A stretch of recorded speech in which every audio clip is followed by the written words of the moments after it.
कितना सुंदर प्रतिबिंब है। इसका कारण क्या है? मेरा रूप सुंदर है या ये जल स्वच्छ है?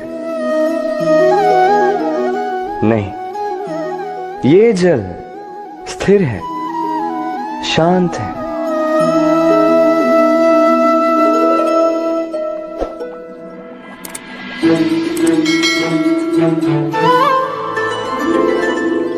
अंतर देख रहे हैं आप? वही जल है, वही रूप है, किंतु ये स्थिर नहीं है, शांत नहीं है, और इसी कारण मैं अपना प्रतिबिंब इसमें नहीं देख पा रहा हूं। क्रोध के साथ भी यही होता है। यदि आप स्थिर हैं, शांत हैं, तो आप आपकी आत्मा को देख, सुन और समझ पाओगे।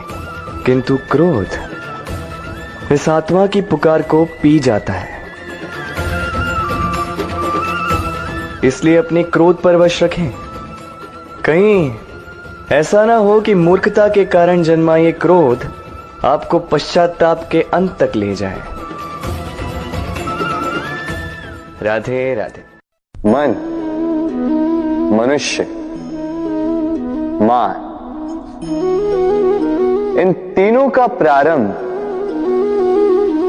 मन से ही होता है ना? किंतु आज हम बात करेंगे मान के विषय में। मान वो भाव है जो हमारे मन को संतुष्टि देता है। इस पात्र में भरे जल की भांति, जो जल इस पात्र के होने का कारण इसका अस्तित्व बनाए रखता है। अब मान से बनता है स्वाभिमान और अभिमान, और इन दोनों में बहुत अंतर है। जो जल इस पात्र के भीतर समाया है वो है स्वाभिमान, जो हमारे मन का संबल है, सहारा है, तो इस पात्र के भीतर ठंडा रहता है और पीने वाले को भी ठंडक पहुंचाता है।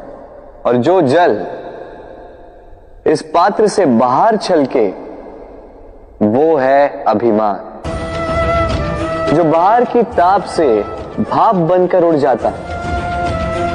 स्मरण रखिएगा, स्वाभिमान आपको बनाए रखता है, आपको शक्ति देता है, और अभिमान आपको नष्ट कर देता है। तो क्या बनना चाहेंगे आप? स्वाभिमानी या अभिमानी? निर्णय आपका। राधे राधे। कहते हैं जीवन में मेल मिलाप अत्यंत आवश्यक है।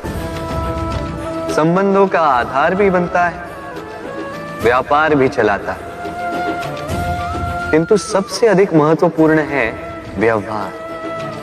अब इस विषय में सोचिए, आपके जीवन में कौन आपसे मिलेगा ये निश्चित करता है समय। आप अपने जीवन में किनसे मिलना चाहेंगे ये निश्चित करता है आपका हृदय, और आप जिनसे मिले उनके हृदय में आप कब तक बने रहेंगे ये निश्चित करता है आपका व्यवहार। अपना व्यवहार शुभ रखिए, सब शुभ होगा। राधे राधे। जब से जीव अस्तित्व में आए तब से एक और शब्द अस्तित्व में आया, संघर्ष। जन्म लेते ही व्यक्ति को जीवन जीने के लिए संघर्ष करना पड़ता है। कभी अपने लक्ष्य को प्राप्त करने के लिए संघर्ष करता है, तो कभी जो प्राप्त किया है उसे बचाने के लिए संघर्ष करता है। किंतु सबका एक उल्हाना होता है कि संघर्ष करते समय कष्ट बहुत होता। अब योद्धा है तो प्रहार तो सहने पड़ेंगे। तैरना सीखना है तो जल में प्रवेश करना होगा ही। उन्हीं के पाव में छाले पड़ते हैं जो नित चलते हैं, और जो चलते हैं वो अपने लक्ष्य तक अवश्य पहुंचते हैं। इसलिए स्मरण रखिएगा, जीवन तभी तक है जब तक कर्म करोगे। तो संघर्ष करते रहिए, कष्ट को भूल जाइए और मेरे साथ प्रेम से कहिए, राधे राधे। हम मनुष्य कितने ढीठ होते हैं। एक बार लक्ष्य पे दृष्टि साध ली तो उसे पाने के लिए जी जान लगा देते हैं, किंतु उस लक्ष्य को पाने की आतुरता में उस मार्ग का आनंद लेना ही भूल जाते हैं। स्वास्थ्य को दांव पर लगाते हैं धन कमाने के लिए, और फिर वही धन गवा देते हैं स्वास्थ्य को पुनः सुधारने के लिए। बताइए। देखिए, चाह बुरी बात नहीं है, किंतु चाह को पूर्ण करने की चाह में उस मार्ग का आनंद लेना भूल जाना, ये तो मूर्खता। कभी कभी पूर्ण पाने की चाह में व्यक्ति सब कुछ गवा देता है, भूल जाता है कि आधा चंद्रमा अधिक सुंदर होता है। जो नहीं है उसे पाने का प्रयास आप अवश्य कीजिए, किंतु जो है उसका संपूर्ण आनंद लेने में वंचित मत रहिए। राधे राधे। जीवन में कुछ भी पाना हो तो सोच और कर्म बड़े आवश्यक होते हैं, किंतु क्या केवल सोच से या क्या केवल कर्म करने से आपको सफलता प्राप्त होती है? नहीं। कुछ लोग सोचते रह जाते हैं, कर्म नहीं कर पाते, और इसी कारण से उन्हें सफलता प्राप्त नहीं होती। कुछ लोग बिना सोचे समझे कर्म करते रह जाते हैं, उन्हें भी सफलता प्राप्त नहीं होती। स्मरण रखिएगा, वृक्ष को काटना हो तो कुल्हाड़ी के लगातार प्रहार करने के साथ ही कुल्हाड़ी किस दिशा में मारी जानी चाहिए इसका ध्यान रखना पड़ता है। सोच और कर्म, इनका ठीक से सम्मिश्रण करेंगे तो अवश्य ही सफलता मिलेगी। राधे। हम सब जीवन में स्वयं के लिए सर्वश्रेष्ठ ही सोचते हैं, सबसे अच्छी सुविधा पाना चाहते हैं, सबसे अधिक सम्मान पाना चाहते हैं, परंतु क्या सबके लिए ये पाना संभव है? हाँ, क्यों नहीं।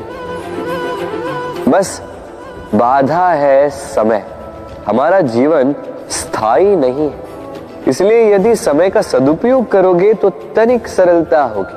अब देखिए ना, जिसे स्वप्न देखना अच्छा लगता है उसके लिए रात छोटी पड़ जाती है, जिन्हें स्वप्न पूर्ण करने होते हैं उनके लिए दिन छोटा पड़ जाता है, जो सम्मान पाना चाहते हैं उनके लिए परोपकार छोटा पड़ जाता है, और जो ज्ञान पाना चाहते हैं उनके लिए अध्ययन। जीवन में लक्ष्य को पाना हो तो समय का प्रबंधन ठीक होना ही चाहिए। स्मरण रखिएगा। राधे राधे। व्यक्ति किसी और वस्तु या भाव से परिचित हो ना हो, भय और भविष्य दोनों ही व्यक्ति के मन में सदैव रहते हैं, जिनका अस्तित्व व्यक्ति के अस्तित्व पे भारी रहता है। विचित्र है ना? वह वो है जिसे आप नहीं जानते, जो अनजान है, और इसी कारण आपको भय लगता है कि ना जाने क्या होगा। भविष्य वो है जो अब तक घटा ही नहीं, तो जो घटा ही नहीं उसके विषय में चिंता क्यों? आपके हाथ में है वर्तमान। वर्तमान के कर्म सत्य मन से कीजिए और सोचिए ये कि अपने कर्मों को और कितनी श्रेष्ठता से किया जा सकता है। इसलिए आप विश्वास कीजिए, यदि वर्तमान के कर्मों को आप सत्य मन से करोगे तो भय स्वयं ही निकल जाएगा और भविष्य का फल अवश्य ही मीठा होगा। इसलिए भय और भविष्य से डरना छोड़ दीजिए, इस वर्तमान को जी। राधे राधे। अक्सर आपके बड़े बूढ़ों ने आपसे कहा होगा कि ये संसार दुख का मूल है और ईश्वर भक्ति उस दोष से दूर जाने का मार्ग है। किंतु सोचिए, यदि ये संसार दुख का सागर होता तो क्या नियति आपको यहां पर जन्म लेने देती? क्या ईश्वर यहां पर अवतार लेते? जब समस्याओं पर हमारा वश नहीं चलता, हम आरोप लगाते हैं इस संसार पर। यहाँ के लोगों सोचते हैं कि काश मैं यहाँ पे आया ही ना हो। एक किसान बंजर धरती पर जाता है और अपने परिश्रम से उसे लहलहाते खेत में परिवर्तित करता है। एक दर्जी जिसके पास एक सामान्य सा वस्त्र आता है, अपने परिश्रम से उसे एक सुंदर वेश में परिवर्तित कर देता है। आप भी परिश्रम कीजिए।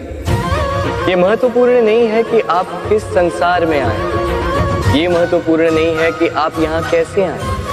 यदि कुछ महत्वपूर्ण है तो वो ये है कि जब आप गए तब आप इस संसार को कैसा छोड़कर गए। तो ये सोचकर जिए कि जो किसी के लिए नरक है उसे किसी का स्वर्ग बना के निकलोगे तो आपका जीवन और आपका संसार दोनों धन्य हो जाएंगे। राधे राधे। संसार के सारे संबंध जन्म के साथ ही प्राप्त होते हैं सिवाय मित्रता की। मित्रता ही वो एकमात्र संबंध है जिसका चयन हम स्वयं करते हैं और इसी कारण उसका पालन करना बहुत ही कठिन होता है। तो सुनो, पहला नियम, मित्रता का आधार होता है विश्वास। तो किसी भी दशा में अपने मित्र पर विश्वास रखना, उसकी किसी भी बात पर संदेह नहीं करना। दूसरा, साथ। यदि मित्र अनुचित मार्ग पर भी चले उसकी भूल सुधारने का प्रयास करना, उसे उचित मार्ग पे बनाए रखने का प्रयास करना। मित्रता में किसी भी कारण मित्र से विमुख नहीं होते रहा। तीसरा, मित्र जब भी पुकारे, जब भी उसे आवश्यकता, दिन हो या रात, फिर आंधी आए या तूफान, आना होगा, अपने मित्र के लिए उपस्थित रहना होगा।